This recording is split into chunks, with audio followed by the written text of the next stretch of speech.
Hey everyone, this is Neha and welcome to GS Abhyas. तो कैसे हैं आप सभी लोग? I hope you all are doing well.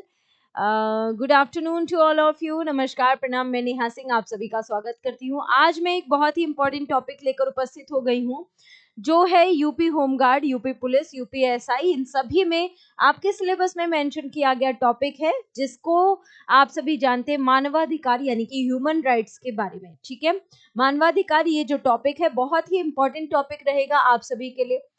ठीक है, आने वाले सभी एग्जाम में यहाँ से क्वेश्चन बनना बिल्कुल तय है, चाहे वो मूल विधि की बात हो या फिर आपका कोई स्पेशल टॉपिक हो जो आपके सिलेबस में मेंशन किया गया है। ठीक है, मूल विधि वाले स्टूडेंट तो जो मुझसे पढ़ ही चुके हैं, बाकी अब जो है ये स्पेशल टॉपिक मैं आप लोगों के लिए लेकर आ गई हूँ, ताकि आप लोगों के इस क्वेश्चन से इस टॉपिक से आने वाले कोई भी क्वेश्चन गलत ना होने पाए। राइट, तो आप सभी तैयार हैं क्वेश्चंस के आंसर देने के लिए? शुरुआत करते हैं आज की इस प्यारी से सेशन की, बिना किसी रुकावट के। ठीक है, उससे पहले आपको जानना जरूरी है आज का इतिहास, और आज का इतिहास है 14 जनवरी, जिसे हम मकर संक्रांति या फिर लोहड़ी के रूप में भी मनाते हैं। वैसे तो लोहड़ी 13 जनवरी को था, यानी कि कल था।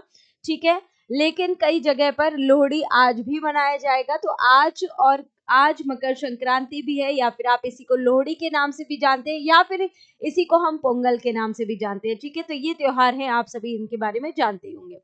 14 जनवरी 1742 को एडमंड हेली ने आखिरी सांस ली थी। ये थे कौन, क्या, क्यों जरूरी है इनके बारे में जानना? तो आपको पता होना चाहिए, 1705 में उन्होंने हेली धूमकेतु के बारे में बताया था। हेली धूमकेतु 76 साल में एक बार दिखाई देता है। ये जो है आज इनका इसी दिन निधन हुआ था, इसलिए ये इंपॉर्टेंट है, आप सभी लोग इसके बारे में जानेंगे। ठीक है, क्वेश्चन नंबर फर्स्ट आपकी स्क्रीन पर आ चुका है, देखेंगे और आंसर करना शुरू करेंगे आप सभी।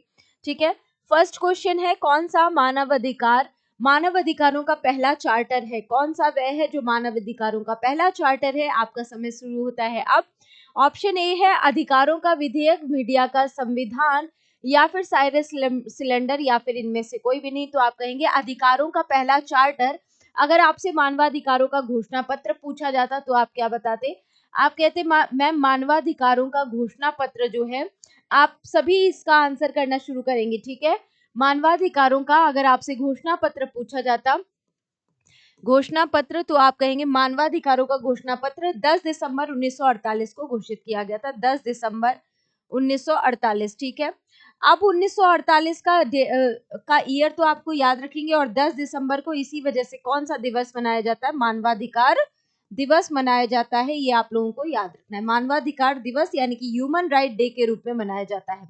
और आप सभी को याद रखना है 1 दिसंबर को विश्व एड्स दिवस के रूप में मनाया जाता है। ये भी आप लोगों के लिए इंपॉर्टेंट है, दिसंबर से। ठीक है, यहाँ से भी क्वेश्चन बनता है, आप लोगों को ये भी याद रखना जरूरी है। ठीक है, अब मानवाधिकारों के लिए जो यहाँ पर चार्टर की बात हो रही है, तो इसका करेक्ट आंसर है मानवाधिकारों का जो पहला चार्टर था, उसका सही जवाब है आपका ऑप्शन सी, साइरस सिलेंडर। बात क्लियर हो गई? कौन सा हो जाएगा करेक्ट आंसर? ऑप्शन सी हो जाएगा आपका सही जवाब, साइरस सिलेंडर। बात क्लियर है? चलिए आगे बढ़ते हैं क्वेश्चन नंबर सेकंड की तरफ। बहुत बढ़िया जी, यहाँ पर ध्यान दीजिए, मानव अधिकारों की सार्वभौम घोषणा ऐतिहासिक दस्तावेज को किसने अपनाया है, ये पूछा गया है। ये जो ऐतिहासिक दस्तावेज है वो किसके द्वारा अपनाया गया, ये आपसे प्रश्न है।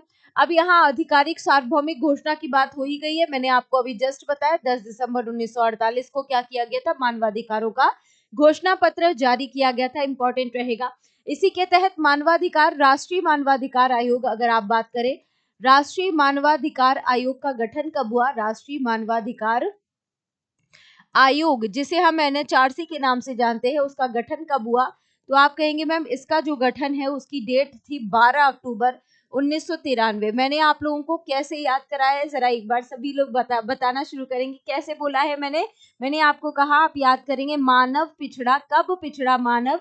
1993 में मानव पिछड़ गया 1993 में, यानी कि मानव पिछड़ा 1993, यानी कि आपको क्या याद रखना है? आप कहेंगे मैम मानवाधिकार आयोग का गठन कब हुआ?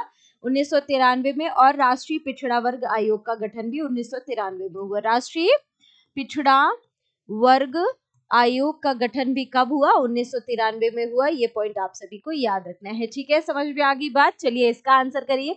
यूनेस्को हो जाएगा, यूनिसेफ संयुक्त राष्ट्र संघ या फिर सभी। अब आप लोगों के लिए एक क्वेश्चन और है, आप सभी मुझे ये बताना शुरू करेंगे यूनेस्को की स्थापना कब हुई, इसकी स्थापना और इसका मुख्यालय, ठीक है, हेडक्वार्टर आप सभी बताएंगे। जितने भी स्टूडेंट देख रहे हैं, स्थापना और मुख्यालयों से सभी के आंसर करेंगे आप सभी, ठीक है।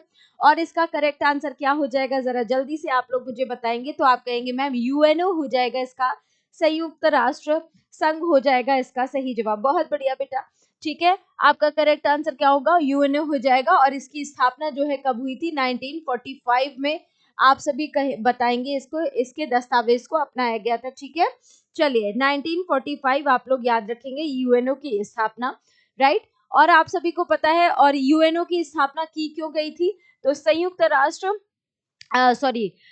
इसकी मानवाधिकारों की घोषणा की क्यों गई थी, क्योंकि आपको पता है कि जब द्वितीय विश्व युद्ध हुआ था उस समय मानव हित का बहुत ही ज्यादा दुरुपयोग, मतलब मानव का बहुत ही अहित हुआ था एक तरह से आप कह सकते हैं, जिसमें महिलाओं और बच्चों की स्थिति बहुत ही ज्यादा गंभीर थी। उसको देखते हुए मानवों के हितों के संरक्षण के लिए ये जो है मानवाधिकार आयोग या फिर मानवाधिकारों का घोषणा पत्र जारी किया गया था, आप सभी को याद रखना है।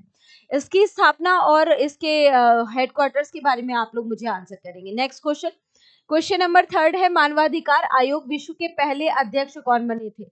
अगर हम मानवाधिकार आयोग की बात कर रहे हैं तो आपको human right commission of the यहाँ पर वर्ड पूछा जा रहा है, ठीक है, कमीशन ऑफ द वर्ड कौन बना था।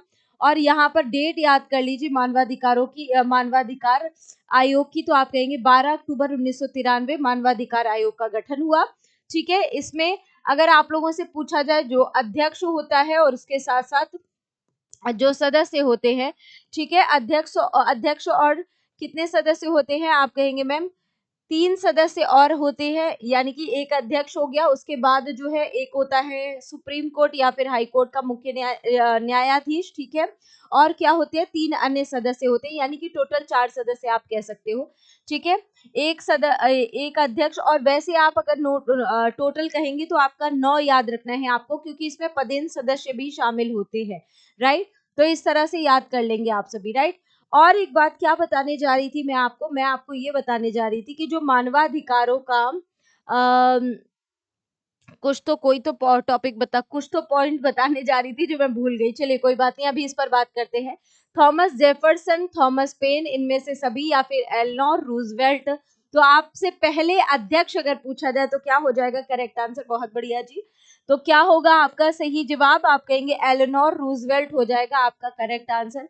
ऑप्शन डी हो जाएगा आपका सही जवाब, ठीक है। क्या होगा सही जवाब, एलेनोर रूजवेल्ट, यानी कि option D is the correct answer. बहुत बढ़िया जी, हाँ जी, चलिए बहुत बढ़िया, राइट। आगे देखते हैं। मैं यहाँ पर कुछ तो बताने जा रही थी आपको, क्या बताने, हाँ जी, कार्यकाल के बारे में बताने जा रही थी। जो अध्यक्ष और सदस्य होते हैं, ठीक है, अध्यक्ष और सदस्य जो होते हैं उनका कार्यकाल कितना होता है, ये मैं आपको बताने जा रही थी कि कार्यकाल जो होता है पहले कितना होता था, 5 वर्ष होता था, जिसे अब क्या कर दिया गया 2019 के बाद, 2019 के बाद क्या कर दिया गया, 3 वर्ष और 70 वर्ष की आयु, 3 वर्ष और कितनी कर दी गई, 70 वर्ष की आयु कर दिया गया है। ये प्रावधान आप लोगों को याद रखना है, जो भी पहले हो, ठीक है। ये पॉइंट जरूर याद रखेंगे, option C is the correct answer. आगे बढ़ते हैं, क्वेश्चन नंबर 4 देखिए जरा जल्दी। मानवाधिकारों की सार्वभौम घोषणा में कितने अनुच्छेद हैं, टोटल अनुच्छेदों की संख्या पहले भी मैं आपको बता चुकी हूँ, 30 है, 20 है, 15 है या फिर 35 है। आप लोग मुझे बताएंगे, जरा जल्दी से बताइए इसका करेक्ट आंसर क्या हो जाएगा। तो आप कहेंगे मैम इसका सही जवाब जो है 30 हो जाएगा, ऑप्शन ए हो जाएगा आपका करेक्ट आंसर। आगे बढ़ते हैं, किस देश ने मनुष्य और नागरिक के अधिकारों की घोषणा को अपनाया है, इटली ने, भारत ने, फ्रांस ने या फिर इन सभी ने। बताइए इसका सही जवाब क्या हो जाएगा, सोच समझ के आंसर करेंगे, कोई भी मिस्टेक आप लोगों से नहीं होनी चाहिए। चलिए फटाफट आंसर कीजिए, हाँ जी बहुत बढ़िया। किसने अपनाया है ये बताना है। और आप लोगों को एक बात याद आई होगी, मैंने आप लोगों को फ्रांस के बारे में कुछ पॉइंट बताए हैं। फ्रांस में हुई थी 1789, है ना, 1789 में एक क्रांति हुई थी जिसे फ्रांस की क्रांति के नाम से जानते हैं, फ्रांस की क्रांति के नाम से जानते हैं। इसी में स्वतंत्रता, समानता और बंधुत्व का नारा दिया गया था, स्वतंत्रता, समानता और बंधुत्व का नारा, ठीक है। और ये जो नारा है जो दिया गया था, इसको हमने अपने संविधान में प्रस्तावना में अपनाया है, प्रस्तावना में क्या किया है, अपनाया है, ये सभी आप सभी को पता है, ठीक है। अगर आपसे क्वेश्चन पूछा जाता है कहाँ की क्रांति से स्वतंत्रता, समानता और बंधुत्व का नारा हमने अपनाया है, आप कहेंगे फ्रांस की क्रांति। एक क्रांति हुई थी रूस की क्रांति 1917 में, ठीक है। 1917 की रूस की क्रांति से हमने क्या अपनाया है, आप कहेंगे न्याय की व्यवस्था को अपनाया है। न्याय भारत में कितने प्रकार का है, 3 प्रकार का है, जो कि हमारी प्रस्तावना में वर्णित है, ठीक है। प्रस्तावना यानी कि प्रियम्बल, जिसे हम उद्देशिका के नाम से भी जानते हैं। उद्देश्य प्रस्ताव से अगर प्रश्न पूछा जाए तो आप क्या कहेंगे, उद्देश्य प्रस्ताव जो है कब प्रस्तुत किया गया था, उद्देश्य प्रस्ताव जरा जल्दी से आप लोग मुझे बताएंगे। आप कहेंगे मैम 13 दिसंबर 1946 को क्या हुआ था, उद्देश्य प्रस्ताव को प्रस्तुत किया गया था। 1946 में उद्देश्य प्रस्ताव जवाहरलाल नेहरू जी के द्वारा प्रस्तुत किया गया था। किसके द्वारा, जवाहरलाल नेहरू जी के द्वारा प्रस्तुत किया गया था, जो कि तत्कालीन प्रधानमंत्री थे। बात क्लियर हो गई। ये सारे पॉइंट आप सॉरी तत्कालीन प्रधानमंत्री नहीं थे, जवाहरलाल नेहरू जी के द्वारा उस समय नहीं थे, ठीक है, ये याद रखेंगे। जवाहरलाल नेहरू द्वारा 1946 में उद्देश्य प्रस्ताव प्रस्तुत किया गया था, ठीक है। और मैं क्या बताने वाली थी, जो न्याय का प्रावधान है वो कौन कौन से प्रकार का न्याय है, तो आप कहेंगे सामाजिक, आर्थिक और राजनीतिक न्याय, ठीक है। कौन सा न्याय, सामाजिक न्याय, सामाजिक न्याय, आर्थिक न्याय और राजनीतिक न्याय, ठीक है। आर्थिक और राजनीतिक न्याय, ये 3 प्रकार के न्याय की व्यवस्था की गई है, ये भी आप लोगों को ध्यान रखना है, जो कि हमने रूस की क्रांति से लिया। अब इसमें करेक्ट आंसर क्या हो जाएगा, आपका ऑप्शन जो है सी हो जाएगा सही जवाब, ठीक है। ऑप्शन सी है आपका राइट आंसर। फ्रांस में सॉरी, फ्रांस से एक बात और मैंने आपको बताई है कि फ्रांस ही एक ऐसा देश बना है 1954 में फ्रांस ने क्या किया था, जीएसटी को अपनाया था। जीएसटी को क्या किया था, लागू किया था। सर्वप्रथम क्या किया, जीएसटी को लागू किया था, ये याद रखना है आप सभी को। अगर आपसे भारत में जीएसटी कब लागू हुआ ये पूछ लिया जाता तो आप कहेंगे मैम भारत जो है 161वां देश बना है और इसने 1 जुलाई 2017 में क्या किया, जीएसटी को लागू किया गया, ठीक है। तो 2017 में जीएसटी को भारत में लागू किया गया। इसका करेक्ट आंसर ऑप्शन सी होगा। क्वेश्चन नंबर 6 देखिए, मानवाधिकार दिवस मनाया जाता है, अभी जस्ट मैंने आपको बताया कौन से दिन मनाया जाता है, तो आप कहेंगे मैम मानवाधिकार दिवस मनाया जाता है 10 दिसंबर को। क्यों मनाया जाता है, क्योंकि 10 दिसंबर 1948 को ही क्या हुआ था, बताइए आप जल्दी से। आप कहेंगे 10 दिसंबर 1948 को ही मानवाधिकारों की घोषणा की गई थी। घोषणा पत्र जो है वो जारी किया गया था, मानवाधिकारों का घोषणा पत्र जारी किया गया था, ये आपको याद रख लेना है, राइट। तो ये याद रखेंगे, ऑप्शन ए हो जाएगा करेक्ट आंसर। 1 दिसंबर को मैंने आपको बताया एड्स दिवस के रूप में मनाते हैं, एड्स दिवस के रूप में मनाते हैं, ठीक है। अगर आपसे वर्तमान में मानवाधिकार आयोग का अध्यक्ष पूछा जाए, वर्तमान अध्यक्ष अगर आपसे पूछा जाए कौन था, वर्तमान अध्यक्ष कौन है वर्तमान में 2024 से वर्तमान अध्यक्ष कौन है, तो जस्टिस वी रामा सुब्रमण्यम का नाम आप सभी लोग याद रखेंगे, ठीक है। उनका नाम आप सभी के लिए इंपॉर्टेंट रहेगा, जो वर्तमान में है, ठीक है। हाँ जी, और एक बात और आप लोगों को ये भी पता होना चाहिए इन्होंने स्थान किसका लिया है, तो आप कहेंगे अरुण मिश्रा का स्थान लिया है, ठीक है। जस्टिस वी रामा सुब्रमण्यम, ठीक है। रामा सुब्रमण्यम जो है, सुब्रमण्यम जो है, ये हो जाएगा आपका करेक्ट आंसर। और इन्होंने स्थान किसका लिया है, तो आप कहेंगे इन्होंने स्थान जो है अरुण मिश्रा का लिया है, यानी कि जस्टिस अरुण मिश्रा का स्थान इन्होंने लिया है, ठीक है। मिश्रा का स्थान लिया है, ये याद रखिएगा, ठीक है। आपका सही जवाब जस्टिस वी रामा सुब्रमण्यम हो जाएगा। आगे देखिए क्वेश्चन नंबर 7 क्या कहता है, भारत में एनएचआरसी का गठन कब हुआ, 1990, 92, 93 या फिर 91। एनएचआरसी का गठन कब हुआ भारत में, अभी जस्ट मैंने आपको बताया है एनएचआरसी का गठन जो है, आपका करेक्ट आंसर क्या हो जाएगा, 1993 में हुआ, ठीक है। आपका सही जवाब 1993 होगा। मैंने आपको बताया 12 अक्टूबर 1993 में एनएचआरसी का गठन हुआ है, ठीक है। इनका कार्यकाल बता दिया है, 3 वर्ष और 70 वर्ष की आयु जो है वो कार्यकाल होता है, ये भी आप सभी को याद कर लेना है। चलिए बहुत बढ़िया, आगे बढ़ते हैं। अच्छा, बहुत अच्छे। एक बात और आप लोग मुझे बताएंगे, ये जो अध्यक्ष और सदस्य होते हैं इनकी नियुक्तिकर्ता कौन है, जो आयोग के अध्यक्ष और सदस्य होते हैं, ठीक है। यहाँ से भी क्वेश्चन पूछा जाता है, अध्यक्ष और सदस्य जो होते हैं इनकी नियुक्तिकर्ता कौन है, तो आप कहेंगे मैम नियुक्ति तो राष्ट्रपति करता है, नियुक्ति तो राष्ट्रपति करता है, लेकिन एक बात जरूरी है आपको कि प्रधानमंत्री की सदस्यता वाली, प्रधानमंत्री की अध्यक्षता वाली, प्रधानमंत्री की अध्यक्षता वाली, प्रधानमंत्री की आप कहेंगे अध्यक्षता वाली समिति की सिफारिश पर, ठीक है, अध्यक्षता वाली समिति की सिफारिश पर करता है, समिति की सिफारिश पर करता है। ये आंसर आप सभी को याद कर लेना है। चलिए आगे बढ़ते हैं। क्वेश्चन नंबर 8 देखिए, एनएचआरसी के वर्तमान अध्यक्ष कौन है? वर्तमान में अध्यक्ष मैंने आपको बताया अरुण कुमार मिश्र का ही स्थान लिया है। किसने लिया है? अब आप कहेंगे इनके स्थान पर, इनके स्थान पर कौन आ गए हैं? Justice V Rama Subramaniam, justice V Rama Subramaniam आ गए हैं। तो आपका करेक्ट आंसर क्या हो जाएगा? आपका करेक्ट आंसर मण्यम, ठीक है। जस्टिस वी रामा सुब्रमण्यम का नाम याद रखिएगा। वर्तमान में जो है ये है करंट में, ठीक है, ये याद रखेंगे आप सभी। आपका करेक्ट आंसर बी होगा, मतलब ये होगा वी रामा सुब्रमण्यम, ठीक है। नेक्स्ट देखिए क्वेश्चन नंबर 9, भारत में शिक्षा का अधिकार जो एजुकेशन, राइट टू एजुकेशन है, उसकी बात हो रही है, किस अनुच्छेद में वर्णित है? 19, 21, 21 से या फिर आर्टिकल 14। तो अगर आपसे आर्टिकल 14 पूछ लिया जाता तो आप कहते हैं मैम मौलिक अधिकारों की बात करता है, मूल अधिकार, जो कि हमारे कौन से भाग में है बता दो जरा जल्दी से। आप कहेंगे भाग 3 का हिस्सा है। कहां से कहां तक? मौलिक समानता का अधिकार जो है, अगर आपसे पूछा जाए समानता का अधिकार, यानी कि इसमें तो आर्टिकल 14 जो है, वैसे तो आपको 12 से 35 याद कर लेना है।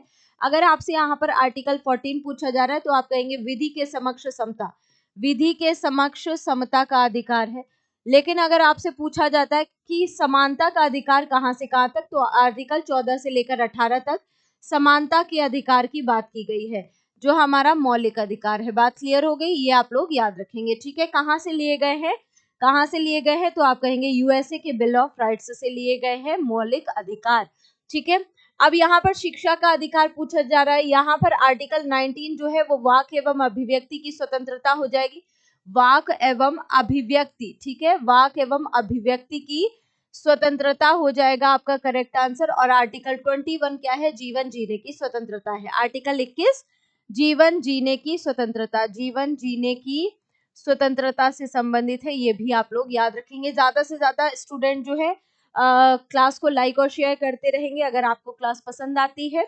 और उससे भी ज्यादा जरूरी आप सभी के लिए क्या है? उससे भी ज्यादा जरूरी ये है कि क्लासेस में जो भी क्वेश्चन पूछे जाते हैं आप लोग आंसर करते रहेंगे, ठीक है। ये जो है वो शिक्षा के अधिकार से संबंधित है, ठीक है, ये जो है शिक्षा के अधिकार से संबंधित है। कितने वर्ष की आयु के बच्चों के लिए? तो आप कहेंगे 6 से लेकर 14 वर्ष तक की आयु के बच्चों के लिए इंपॉर्टेंट है, ठीक है, 6 से लेकर 14 वर्ष तक की आयु के बच्चों के लिए। अब यहाँ पर एक जो अमेंडमेंट हुआ था वो आपके लिए इंपॉर्टेंट हो जाता है। कौन सा अमेंडमेंट? आप कहेंगे मैम 86वां संविधान संशोधन हुआ था। कब हुआ था ये?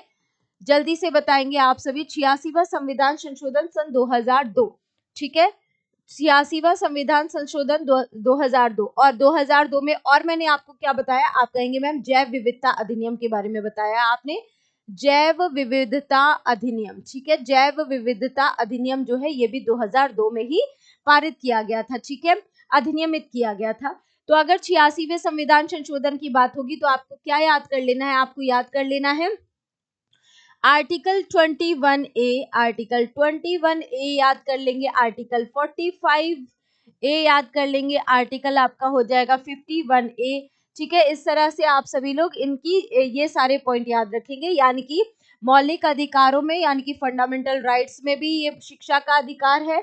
और हमारा आर्टिकल जो 55A है वो भी संबंधित है, ठीक है, उसमें भी किसकी बात की? ये जो है डीपीएसपी से संबंधित है, ठीक है। और जो ये है ये आपके फंडामेंटल ड्यूटी से संबंधित है। ये जो है 11वां मौलिक कर्तव्य के रूप में शामिल किया गया, फंडामेंटल ड्यूटी, जो कि माता पिता और अभिभावकों की होगी, ठीक है। ये जो है आर्टिकल 45, इसमें जो है वो राज्य को शिक्षा देने का जो प्रावधान है वो किया गया है फंडामेंटल राइट में। आर्टिकल 45 है, ठीक है, ये याद रखिएगा 45 है इसमें, ठीक है, ये याद रखेंगे आप। डीपीएसपी में शिक्षा के अधिकार की बात की गई। राज्य का ये कर्तव्य होगा कि वो 6 से 14 वर्ष तक की आयु के बच्चों को निःशुल्क और अनिवार्य शिक्षा प्रदान कर सके। ठीक है, ये सारे प्रावधान थे, तो इसका करेक्ट आंसर ऑप्शन सी हो जाएगा, शिक्षा का अधिकार। आगे देखिए, क्वेश्चन नंबर 10 कहता है किस वर्ष संयुक्त राष्ट्र द्वारा बाल अधिकारों की घोषणा पारित की गई। बाल अधिकारों की घोषणा किस वर्ष की गई? 1949, 1959, 1969 या फिर सन 2000? क्या होगा इसका करेक्ट आंसर, ये आप सभी मुझे बताएंगे। जल्दी से बताइए, बाल अधिकारों की घोषणा जो है वो कब की गई थी? बहुत बढ़िया जी, चलो फटाफट आंसर करो। तो इसका करेक्ट आंसर जो है क्या हो जाएगा? 20 नवंबर हो जाएगा। डेट याद कर लो आप सभी, बहुत बढ़िया जी। ठीक है, आपका करेक्ट आंसर क्या होगा? 20 नवंबर हो जाएगा। ठीक है, इसका करेक्ट आंसर है 20 नवंबर 1959। ठीक है, 1959 की डेट का ईयर था, 20 नवंबर की डेट थी, याद कर लेंगे आप सभी। राइट, चलिए आगे देखते हैं। क्वेश्चन नंबर 11 देखिए जरा। अगर देखो यहाँ पर बात क्या थी, एक बात देखना, बाल अधिकारों का घोषणा जो है वो पारित करने की बात हो रही थी। यहाँ पर मानवाधिकारों के घोषणा पत्र की बात नहीं हुई थी, संयुक्त राष्ट्र के बाल अधिकारों के घोषणा पत्र की बात हो रही, घोषणा की बात हो रही थी। ठीक है, क्वेश्चन नंबर 11, मानव अधिकारों की सार्वभौम घोषणा किस वर्षगांठ पर सभी के लिए मानव अधिकार का नारा अपनाया गया था? 50वीं, 12वीं या फिर 30वीं या फिर इनमें से कोई भी नहीं। क्या होगा करेक्ट आंसर, जल्दी से आप लोग बताएंगे। तो आप कहेंगे मैम 1948 में मानवाधिकारों की घोषणा की गई थी। अब इसको अपनाया कब गया था ये बताना है आपको। हाँ जी, बहुत बढ़िया, ठीक है, बिल्कुल ठीक है। आप कहेंगे मैम 50वां हो जाएगा इसका करेक्ट आंसर। ठीक है, 50वां हो जाएगा सही जवाब। 1948 में 1948 में 1948 में 50वां था, ये याद रखेंगे आप लोग। इसका करेक्ट आंसर हो जाएगा ऑप्शन ओ सॉरी, ठीक है, सॉरी सॉरी सॉरी 1948 में तो मैं आपको ये बताना चाह रही थी कि 1948 में तो क्या हुआ था, घोषणा हुआ था। ठीक है, घोषणा पत्र जो है वो जारी किया गया था। 50वीं सालगिरह मनाई गई थी, कब मनाई गई थी? तो आप कहेंगे मैम 1998 में मनाई गई थी। ठीक है, ये याद रखिएगा। चलिए आगे बढ़ते हैं। 50वां क्या था? स्थापना वर्ष पूछा जा रहा है। ठीक है, यहाँ पर नहीं, स्थापना वर्ष नहीं, मानव अधिकारों की सार्वभौम घोषणा किस वर्षगांठ पर सभी के मानव अधिकारों का नारा अपनाया गया था? तो 50वां वर्षगांठ था, ये याद रखेंगे, 1998 का था। ठीक है, चलो, हाँ जी बिल्कुल, चलिए आगे बढ़ते हैं। इसको लिख दूं क्या? 1998 लिख ही लो, नहीं तो पता चले बाद में आप लोगों को दिक्कत हो। राइट, आगे देखिए जरा। क्वेश्चन नंबर है, कौन सा वर्ष अंतरराष्ट्रीय बाल वर्ष के रूप में मनाया जाता है और क्वेश्चन नंबर 12 है आपकी स्क्रीन पर। अंतरराष्ट्रीय बाल वर्ष के रूप में मनाया जाता है। अभी इससे संबंधित मैंने आपको क्वेश्चन का आंसर बताया है, सोच समझ के आप लोग आंसर करेंगे, आपको समझ में आ जाएगा। चलिए बताइए, अंतरराष्ट्रीय बाल वर्ष के रूप में। ठीक है, बाल अधिकारों की घोषणा मैंने आपको क्या बताया? मैंने आपको बताया 1959 में बाल अधिकारों की घोषणा की गई। अब यहाँ पर पूछा जा रहा है अंतरराष्ट्रीय बाल वर्ष के रूप में मनाया गया, तो आप याद रखेंगे अंतरराष्ट्रीय बाल वर्ष के रूप में 1979 को मनाया गया है, सॉरी, ठीक है, मनाया गया है। तो आपका करेक्ट आंसर क्या है? ऑप्शन सी हो जाएगा। आगे बढ़ते हैं, नेक्स्ट क्वेश्चन नंबर, एनएचआरसी के अध्यक्ष का कार्यकाल क्या होता है? मैंने आपको बताया हुआ है कि पहले ये 5 वर्ष की आयु होता था। ठीक है, 5 वर्ष का कार्यकाल होता था, अब जो हो गया है उसको 3 वर्ष और 70 वर्ष की आयु कर दिया गया है। तो इसमें से कोई भी नहीं हो जाएगा। अब यहाँ पर लिख लो, अब जो है वर्तमान में क्या है, 3 वर्ष और 70 वर्ष की आयु, 3 वर्ष का कार्यकाल या फिर 70 वर्ष की आयु, जो भी पहले हो, 70 वर्ष आयु जो भी पहले हो वो याद रखिएगा। नियुक्तिकर्ता कौन है? तो आप कहेंगे मैम नियुक्ति जो है राष्ट्रपति करता है, लेकिन करता किसकी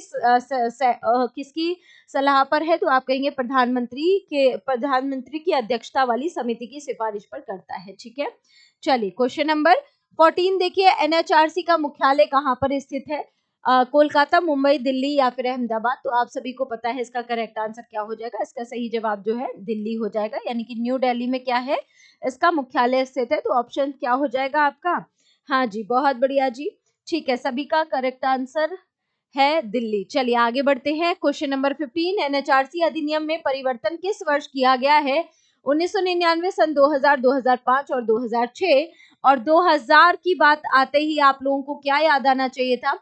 आप कहेंगे मैम आपने बताया है आईटी एक्ट जो है, आईटी एक्ट सन 2000 में आया था, जिसे हम इंफॉर्मेशन एंड टेक्नोलॉजी एक्ट के बारे में के नाम से जानते हैं। इंफॉर्मेशन एंड टेक्नोलॉजी एक्ट जो है,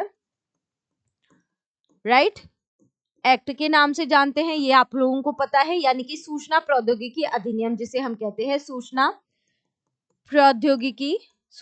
प्रौद्योगिकी अधिनियम। बात क्लियर हो रही है? सूचना प्रौद्योगिकी अधिनियम के नाम से जानते हैं, सन 2000 में आया। और आप लोगों को क्या याद रखना है, सन 2000 में ही क्या हुआ था? हाँ जी, बहुत बढ़िया। आप कहेंगे मैम 2005 में आपने हमें कुछ बातें बताई हैं, क्या बताया है? सूचना का अधिकार अधिनियम, सूचना का अधिकार यानी कि राइट टू इंफॉर्मेशन एक्ट जो है, सूचना का अधिकार जो है कब पारित किया गया? आप कहेंगे 2005 में। इसी के साथ 2005 में घरेलू हिंसा से संरक्षण अधिनियम भी पारित किया गया। घरेलू हिंसा से संरक्षण अधिनियम, ठीक है, घरेलू हिंसा से संरक्षण अधिनियम भी पूछा जाता है आपसे, कब पारित किया गया? तो आप याद रखेंगे ये भी 2005 में ही पारित किया गया था। ठीक है, अब आपका इसका करेक्ट आंसर क्या हो जाएगा? तो आपका सही जवाब जो है क्या आना चाहिए था? 1999 नहीं आना चाहिए था, इसका करेक्ट आंसर हो जाएगा 2006। तो ऑप्शन क्या हो जाएगा आपका सही? ऑप्शन जो है डी हो जाएगा करेक्ट। ठीक है, option D is the correct answer, 2006 हो जाएगा आपका करेक्ट आंसर। आगे बढ़ते हैं। अंतरराष्ट्रीय आपराधिक न्यायालय कहाँ पर स्थित है? जिनेवा, ब्रसेल्स, हेग या फिर पेरियन? क्या हो जाएगा इसका करेक्ट आंसर? जरा जल्दी से बताएंगे। आप कहेंगे मैम अंतरराष्ट्रीय आपराधिक न्यायालय जो है वो कहाँ पर स्थित है? मैंने आपको कई बार इसके बारे में बताया, द हेग है ना, नीदरलैंड है, हेग नीदरलैंड में स्थित है अंतरराष्ट्रीय आपराधिक न्यायालय का मुख्यालय। ठीक है, आप मुझे बताएंगे जेनेवा स्विट्जरलैंड में किसका मुख्यालय स्थित है, ये बता देंगे। और ब्रसेल्स बेल्जियम में किसका मुख्यालय स्थित है? ठीक है, जल्दी जल्दी आप लोग मुझे आंसर करेंगे। चलिए आगे बढ़ते हैं। क्वेश्चन नंबर 17 देखिए, एनएचआरसी में एक अध्यक्ष होता है और कितने सदस्य होते हैं? 4 सदस्य, 3 सदस्य, 2 सदस्य या फिर कोई भी नहीं? तो आपका करेक्ट आंसर क्या होना चाहिए? आप कहेंगे मैम टोटल जो है 4 सदस्य है ना, और पदेन सदस्य भी होते हैं, इस तरह से याद कर लेंगे। तो इसमें करेक्ट आंसर आपका क्या हो जाएगा? 4 सदस्य, ऑप्शन ए हो जाएगा आपका सही जवाब। आगे बढ़ते हैं बच्चे, क्वेश्चन नंबर 18 देखिए, एनएचआरसी के सदस्यों और अध्यक्ष की नियुक्ति उस समिति की सिफारिश द्वारा की जाती है जिसमें शामिल है, कौन कौन शामिल होता है? मैंने आपको बताया, प्रधानमंत्री अध्यक्ष होता है, लोकसभा का अध्यक्ष होता है, राज्यसभा का भी सभापति शामिल होता है, इसमें होता है कि नहीं होता है? ठीक है, देखिए ऑप्शन ए, बी, सी और डी, क्या क्या कौन सा है इसका करेक्ट आंसर? ये आपको सोच समझ के बताना है, बताइए जरा जल्दी से। हाँ जी, चलिए, यहाँ पर लोकसभा में विपक्ष का नेता, लोकसभा का अध्यक्ष, राज्यसभा का उपसभापति, और ये प्रधानमंत्री, गृह मंत्री, लोकसभा में विपक्ष नेता, राज्यसभा में विपक्ष नेता, लोकसभा का अध्यक्ष और राज्यसभा का उपसभापति।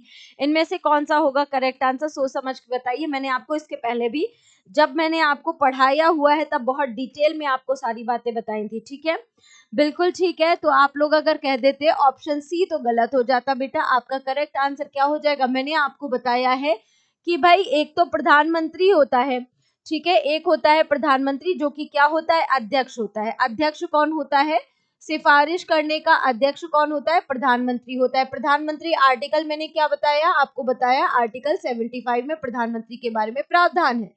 ठीक है, गृह मंत्री होता है, लोकसभा में विपक्ष नेता, राज्यसभा में विपक्ष का नेता और लोकसभा का अध्यक्ष भी होता है, लेकिन राज्यसभा के उपसभापति होते हैं। क्यों राज्यसभा के उपसभापति क्यों होते हैं, सभापति क्यों नहीं होते हैं? तो मैंने आपको बताया है कि राज्यसभा का जो सभापति होता है, अगर हम राज्यसभा की सभापति को शामिल करते तो राज्यसभा का सभापति कौन होता है? उपराष्ट्रपति होता है।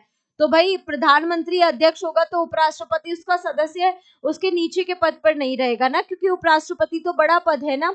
तो इसीलिए उपराष्ट्रपति को शामिल नहीं करते हैं, क्योंकि राज्यसभा का पदेन सभापति होता है, पदेन सभापति होता है उपराष्ट्रपति, जो कि आर्टिकल 64 में हमें पढ़ने को मिलता है। आप सभी जानते हैं उपराष्ट्रपति के पद की बात अगर की जाए, इसके पद की बात की जाए तो पद की बात आप लोगों को आर्टिकल 63 में देखने को मिलती है, 63 में। और राज्यसभा के पदेन सभापति के रूप में उपराष्ट्रपति का पद जो होता है वो आर्टिकल 64 में हमें देखने को मिलता है। तो इसका करेक्ट आंसर ऑप्शन सी हो जाएगा। चलिए आगे बढ़ते हैं। क्वेश्चन नंबर 19 देखिए जरा, मानवाधिकार और अमानवीय गलतियां पुस्तक के लेखक कौन है? ये आपसे पूछा जा रहा है, जल्दी से आप लोग मुझे बताएंगे, ठीक है। ऑप्शन ए, बी, सी और डी क्या हो जाएगा करेक्ट आंसर, जरा जल्दी बताइए। मानवाधिकार और अमानवीय गलतियां जो पुस्तक है उसके लेखक बताने हैं आपको। इसका करेक्ट आंसर क्या हो जाएगा बताइए फटाफट। तो आप कहेंगे मैम इसका सही जवाब जो है वी आर कृष्णा अय्यर हो जाएगा। मैंने आपको वी आर कृष्णा अय्यर के बारे में कुछ बताया है ना। मैंने आपको बताया जो वी आर कृष्णा अय्यर है ना, वो क्या रहे हैं, वो क्या रहे हैं बताइए। आप कहेंगे पीआईएल के प्रवर्तक के रूप में जाने जाते हैं। पीआईएल के प्रवर्तक के रूप में जाने जाते हैं। अगर आपसे पीआईएल के प्रवर्तक या जन्मदाताओं के बारे में और भी पूछा जाता, अगर भारत में जन्मदाता पूछा जाता, भारत में पीआईएल का जनक कौन है, पीआईएल का जनक कौन है, तो आपका नाम क्या हो जाता बताइए फटाफट। आप कहेंगे ma'am justice P N Bhagwati, right, justice P N Bhagwati. Justice P N Bhagwati जो है वो पीआईएल के जनक हैं, ठीक है। पीआईएल के लिए वकील की जरूरत होती है, मैंने आपको बताया है। पीआईएल का के लिए भारत में अगर जननी पूछा जाए, भारत में अगर जननी पूछा जाता तो आप क्या बताते, पुष्पा कपिला हिंगोरानी। पुष्पा कपिला हिंगोरानी जो है वो भारत में हिंगोरानी जो है वो भारत में जननी कही जाती है पीआईएल की। पीआईएल के लिए अगर फीस का प्रावधान आपसे पूछा जाए, आप बताएंगे मैम 50 रुपए, 50 रुपए, ठीक है, 50 रुपए प्रति व्यक्ति जो है वो फीस लगती है, ठीक है। इसके लिए वकील की जरूरत होती है, ये आपको याद रखना है। इसका करेक्ट आंसर ऑप्शन ए हो जाएगा, justice V R Krishna Iyer, ठीक है। चलिए आगे बढ़ते हैं। क्वेश्चन नंबर 20 देखिए, अंतरराष्ट्रीय मानवाधिकार कानून में किसने महत्वपूर्ण भूमिका निभाई। तो ये आपको बताना है किसने भूमिका निभाई। आर्थिक सम्मेलन, शिखर सम्मेलन, विश्व युद्ध, संयुक्त राष्ट्र या फिर सभी ने। जल्दी से आप लोग बताएंगे क्या होगा इसका करेक्ट आंसर। जल्दी जल्दी से सभी क्वेश्चनों को देख लेंगे, देन आज के सेशन को हम लोग ऐसे ही आगे बढ़ाते हुए चलेंगे। बहुत बढ़िया। तो इसका करेक्ट आंसर क्या हो जाएगा, आप कहेंगे मैम संयुक्त राष्ट्र ने अपनाई थी, ठीक है भाई। अभी शुरुआत से हम यूएन यूएन यूएन चिल्ला रहे हैं, तो आप लोगों को तो पता चल ही गया होगा। ऑप्शन सी हो जाएगा इसका करेक्ट आंसर। क्वेश्चन नंबर 21 देखिए, मानवाधिकार उच्चायुक्त कार्यालय O H C H R, ठीक है, में 2006 के दौरान किस निकाय ने मानवाधिकार आयोग की जगह ली है। यूनेस्को, यूनिसेफ, मानवाधिकार परिषद या फिर यूएनओ। जल्दी से आप लोग मुझे बताएंगे, जल्दी बताइए इसका करेक्ट आंसर क्या हो जाएगा। बहुत बढ़िया जी, ठीक है। तो आप कहेंगे मैम मानवाधिकार परिषद ने इसका स्थान ले लिया है 2006 से, ठीक है। मानवाधिकार परिषद ने स्थान लिया, ऑप्शन सी हो जाएगा। क्वेश्चन नंबर 22 देखिए, मानवाधिकारों की सार्वभौम घोषणा का कौन सा अनुच्छेद राष्ट्रीयता का अधिकार व्यक्ति की इच्छा पर निर्भर करता है, ये बताया है। वह कौन सा अनुच्छेद है, वो ये बताता है जो कि राष्ट्रीयता का अधिकार व्यक्ति की इच्छा पर निर्भर है। आर्टिकल 10, 20, 15 या फिर 30। अनुच्छेद टोटल कितने हैं, तो आप कहेंगे टोटल जो है, टोटल अनुच्छेदों की संख्या कितनी है, 30 है। उसमें से कौन सा अधिकार है जो राष्ट्रीयता का अधिकार व्यक्ति की इच्छा पर निर्भर है, ये बताता है। जल्दी से आप लोग मुझे बताएंगे। चलिए बहुत बढ़िया, इसका करेक्ट आंसर आपका क्या होना चाहिए था। आप अगर अगर आप कहते हैं आर्टिकल 15 तो आपका सही जवाब हो जाता। आर्टिकल क्या हो जाएगा, 15। यहाँ पर ये संविधान के अनुच्छेदों की बात नहीं हो रही है, ये याद रखिएगा। ये मानवाधिकारों का जो घोषणा पत्र था उसमें टोटल 30 अनुच्छेद थे, उसकी बात हो रही है। उसका आर्टिकल जो है 15 है, जिसके जो इससे इसके बारे में बात करता है, राइट। चलिए आगे बढ़ते हैं। हाँ जी बहुत बढ़िया। चलो आगे देखो जरा, क्वेश्चन नंबर 23, अनुच्छेद 21 प्रावधान करता है निर्वाह का अधिकार, मरने का अधिकार, जीवंत या फिर मौलिक अधिकार या फिर सभी। जल्दी से आप लोग मुझे बताएंगे क्या हो जाएगा इसका सही जवाब, ठीक है, फटाफट बताइए। आर्टिकल 21 क्या कहता है, जीवंत या फिर जीवन, उदार जीवन जीने का अधिकार जो है, इसका करेक्ट आंसर हो जाएगा ऑप्शन सी। मैंने आपको ट्रिक भी बता रखी थी इसके बारे में। मैंने आपको बताया है कि भाई जब कुछ ना समझ में आए तो जो ऑप्शन सबसे लंबा दिखाई दे वही मोस्ट क्या होता है, आपका करेक्ट आंसर होता है, ठीक है। चलिए आगे बढ़ते हैं। क्वेश्चन नंबर नेक्स्ट देखिए जरा जल्दी से। क्वेश्चन नंबर 24 कहता है मानवाधिकार संरक्षण अधिनियम कब लागू हुआ। 1993, ये 10 जुलाई है। फिर आपका देख लीजिए जरा जल्दी जल्दी क्या है, 1993 है। क्या होगा मानवाधिकारों का क्या है, अधिनियम, संरक्षण अधिनियम जो है वो कब लागू किया गया, उससे प्रश्न है आप सभी के लिए। आप लोग मुझे बताएंगे जरा जल्दी से क्या हो जाएगा इसका करेक्ट आंसर, ठीक है। हाँ जी बिल्कुल। ठीक है, बहुत अच्छे। देखो, एक बात याद रखिएगा, जो मानवाधिकार में अध्यक्ष होता है ना, तो अध्यक्ष कितने कितने अध्यक्ष होते हैं, तो आप कहेंगे मैम एक अध्यक्ष होता है, ठीक है। 5 क्या हो जाएगा, पूर्णकालिक सदस्य हो जाएंगे, जिसमें एक महिला का होना भी जरूरी होता है, एक महिला का होना अनिवार्य है, ठीक है, अनिवार्य रखा गया, ये भी आप सभी को पता होगा, ठीक है। और क्या याद रखना है, इसमें 7 पदेन सदस्य भी होते हैं, वो भी आप लोगों को पता होना चाहिए, ठीक है। 7 पदेन सदस्य होते हैं, पदेन क्या होते हैं, सदस्य होते हैं, और एक जो है वो महासचिव भी होता है, एक कौन होता है, महासचिव भी होता है, ये आप लोगों को याद रखना है, ये सारे पॉइंट आप लोग याद रखिएगा, यहाँ से भी क्वेश्चन पूछे जाते हैं, ठीक है। चलिए, तो टोटल संरचना अगर आपसे पूछी जाए, अगर टोटल पूछा जाए, टोटल सदस्य कितने हैं इसमें, तो आप कहेंगे टोटल जो है 12 सदस्य होते हैं एनएचआरसी में, आप लोग इसके बारे में याद रखेंगे। चलिए, इसका आंसर कीजिए जल्दी से। बहुत बढ़िया बच्चे, हाँ जी बिल्कुल।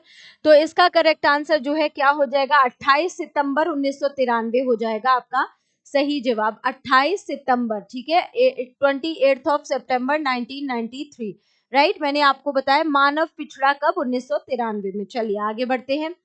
क्वेश्चन नंबर 25, राष्ट्रीय मानवाधिकार आयोग का गठन किस धारा में परिभाषित है। राष्ट्रीय मानवाधिकार आयोग का गठन जो है वो कौन सी धारा में है, धारा 3, 4, 5 या 6, क्या होगा इसका करेक्ट आंसर, जल्दी से आप लोग मुझे बताएंगे, फटाफट बताइए कितना क्या होगा करेक्ट आंसर। धारा 3 हो जाएगी, धारा 4 हो जाएगा, धारा 5 हो जाएगा, या फिर धारा 6 हो जाएगा। बहुत बढ़िया जी, बताएंगे। हाँ जी, क्या था प्रश्न, किस धारा में परिभाषित है, ये प्रश्न है, आप लोग मुझे बताइए जल्दी से। बहुत बढ़िया, यहाँ पर देखो धारा कौन सी हो जाएगी, आप कहेंगे मैम धारा 3 में जो है इसके बारे में प्रावधान है, ऑप्शन क्या हो जाएगा, ऑप्शन ए हो जाएगा आपका करेक्ट आंसर। नेक्स्ट देखिए, मानवाधिकार संरक्षण संशोधन अधिनियम 2019 कब लागू किया गया। अगर आप लोगों को इस टॉपिक में कोई भी डाउट होगा ना, तो एक बार मूल विधि के प्लेलिस्ट पर जाकर मानवाधिकार टॉपिक सर्च कर लीजिएगा आप। मानवाधिकार संरक्षण अधिनियम मैंने पढ़ाया हुआ 1993, उसमें मैंने पूरा डिटेल में आप लोगों को सब कुछ पढ़ाया है, ठीक है, एक बार जाइएगा उसको देख लीजिएगा। 2 अगस्त 2020, 2 अगस्त 2019, 2 अगस्त 2018, या फिर इनमें से कोई नहीं, क्या होगा करेक्ट आंसर, जल्दी से आप लोग मुझे बताएंगे। चलिए, सोच समझ के आंसर कीजिए, 2 अगस्त 2019 हो जाएगा आपका, हाँ जी, करेक्ट आंसर। बहुत बढ़िया जी, इसका करेक्ट आंसर 2 अगस्त 2019 होगा, ऑप्शन बी हो जाएगा सही जवाब। आगे देख लीजिए जरा जल्दी से, किस धारा के तहत राष्ट्रपति अध्यक्ष और सदस्यों को हटा सकते हैं, कौन सी धारा के तहत हटा सकते हैं ये बताना है भाई। देखो, मैंने आपको बताया राष्ट्रपति ही क्या करता है, नियुक्ति करता है, और तो मैंने आप लोगों को हमेशा एक बात कही है कि जो बुलाएगा वही हटाएगा, ठीक है, बस ये याद रखिएगा, राष्ट्रपति नियुक्ति करता है और राष्ट्रपति को ही हटाने का अधिकार होता है, तो पद से कौन हटाएगा, राष्ट्रपति ही हटाएगा। बस यहाँ पर पूछा गया कौन सी धारा के तहत, धारा 3, 4, 5 या 6, आप ये बताएंगे। नियुक्ति करेगा तो कौन सी धारा, और अगर हटाएगा तो कौन सी धारा। तो नियुक्ति में आप याद कर लो, धारा 4 हो जाएगी, और हटाने में धारा हो जाएगी आपकी 5, ठीक है, याद हो जाएगा, कोई दिक्कत नहीं है। इसका करेक्ट आंसर क्या हो जाएगा, हटाने के लिए पद अध्यक्ष और सदस्यों को हटाने के लिए धारा 5 का इस्तेमाल करता है। आगे देखिए, राष्ट्रीय मानवाधिकार आयोग के कार्य और शक्तियों का उल्लेख किस धारा में है, धारा 12, 13, ऑप्शन ए, बी, या फिर धारा 14, जल्दी बताइए इसका करेक्ट आंसर क्या हो जाएगा। बहुत बढ़िया जी, यहाँ पर क्या है, कार्य और शक्तियों की बात हो रही है, तो इसका करेक्ट आंसर जो है ऑप्शन सी हो जाएगा, ए और बी बोथ आर राइट हो जाएगा, ठीक है, ऑप्शन सी हो जाएगा आपका सही जवाब। चलिए आगे बढ़ते हैं। क्वेश्चन नंबर 29, किस अनुच्छेद के तहत मानवाधिकार संरक्षण अध्यादेश जारी किया गया है, वह कौन सा अनुच्छेद है जिसके तहत ये अध्यादेश जो है वो जारी किया गया है। अब अगर आपसे अध्यादेश वैसे पूछ लिया जाता तो आप कहते हैं आर्टिकल 123 के तहत राष्ट्रपति के पास अध्यादेश की शक्ति है, ठीक है, राष्ट्रपति क्या कर सकते हैं, अध्यादेश जारी कर सकते हैं, ठीक है। और आपको आर्टिकल 213 याद कर लेना है, 213 जो है वो राज्यपाल के द्वारा अध्यादेश की शक्ति है, राज्यपाल की अध्यादेश की शक्ति है, ठीक है, राज्यपाल की अध्यादेश की शक्ति है, ये भी आपको याद रखना है। चलिए, ये सारे पॉइंट इंपॉर्टेंट है आप सभी के लिए। अब यहाँ पर क्या हो जाएगा, मानवाधिकार आयोग के तहत अध्यादेश पूछा जा रहा है, आपसे जल्दी से बताएंगे, तो आप कहेंगे मैम इसका करेक्ट आंसर क्या है, आर्टिकल 123 ही हो जाएगा इसका सही जवाब। चलिए बहुत बढ़िया जी, आगे बढ़ते हैं, क्वेश्चन नंबर 30 देखिए, 1993 की किस धारा में लोक सेवक को परिभाषित किया गया? इंपॉर्टेंट है, पब्लिक सर्वेंट के बारे में तो प्रश्न पूछा ही जाता है। आप लोग मुझे बताएंगे लोक सेवक को किस में परिभाषित किया गया है? बहुत बढ़िया जी। तो यहाँ पर धारा क्या हो जाएगी? 2 हो जाएगी आपका करेक्ट आंसर। धारा 2 में लोक सेवक को परिभाषित किया गया है। आपका सही जवाब ऑप्शन ए हो जाएगा। चलिए बहुत बढ़िया जी, आगे बढ़ते हैं नेक्स्ट। बहुत अच्छे, बहुत अच्छे। आज का हमारा ये जो है अंतिम प्रश्न है, एनएचआरसी में कुल कितने सदस्य होते हैं? मैंने अभी आपको बता दिया था कि एक अध्यक्ष और 12 सदस्य, यानी कि जो टोटल मैंने आपको बताए 12 सदस्य होते हैं टोटल, ठीक है, जिनमें अध्यक्ष होता है और 5 पदेन होते हैं, 7 कौन होते हैं, सॉरी 5 पूर्णकालिक होते हैं, 7 पदेन सदस्य होते हैं। इस तरह से आप लोग इन सभी बातों को याद कर लेंगे, ठीक है। तो आपका करेक्ट आंसर क्या हो जाएगा? एक अध्यक्ष सहित जो है 12 सदस्य होते हैं, राइट। आपका सही जवाब जो है ऑप्शन बी हो जाएगा करेक्ट आंसर, ठीक है। ऑप्शन बी हो जाएगा आपका सही जवाब, ठीक है। ऑप्शन बी होगा राइट आंसर। ये था आज का हमारा प्यारा सा सेशन, ठीक है। क्लास सेशन पसंद आया हो तो लाइक और शेयर कीजिएगा। टेलीग्राम ग्रुप में आप सभी को जो हमारा जीएस अभ्यास नाम से टेलीग्राम ग्रुप बना हुआ है, ठीक है, वहां पर आपको पीडीएफ मिल जाएगा टेलीग्राम पर, ठीक है। पीडीएफ जो है टेलीग्राम पर मिलेगा, तो क्लास पीडीएफ के लिए टेलीग्राम ग्रुप से आप सभी लोग जुड़ेंगे। क्लास पसंद आई हो तो लाइक और शेयर करना बिल्कुल भी मत भूलिएगा। मेरे साथ दोबारा हर दोपहर 12 बजे जुड़ते रहिए यूपी होमगार्ड की क्लासेस के लिए। तब तक के लिए नमस्कार।